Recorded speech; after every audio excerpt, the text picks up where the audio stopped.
ஒட்டஞ்சத்திரத்தில் தாராபுரம் சாலையில் உள்ள ரத்னகிரீஸ்வரர் கோவிலில் அண்டாபிஷேகம் நடைபெற்றது. திண்டுக்கல் மாவட்டம் ஒட்டஞ்சத்திரத்தில் தாராபுரம் சாலையில் பிரசித்தி பெற்ற சுரும்பர் குழலி அம்மன் கோவில் வளாகத்தில் ரத்னகிரீஸ்வரர் கோவில் உள்ளது.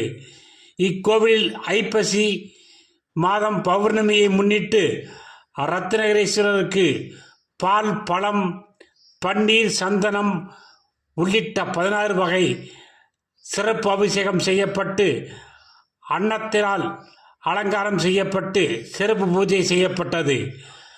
பக்தர்களுக்கு பிரசாதம் மற்றும் அன்னதானம் வழங்கப்பட்டது. இவ்விழாவில் திண்டுக்கல், மதுரை, திருச்சி, கோவை உள்ளிட்ட தமிழகத்தின் பல்வேறு ஊர்களில் இருந்து ஏராளமான பக்தர்கள் பங்கேற்று சுவாமி தரிசனம் செய்தனர்.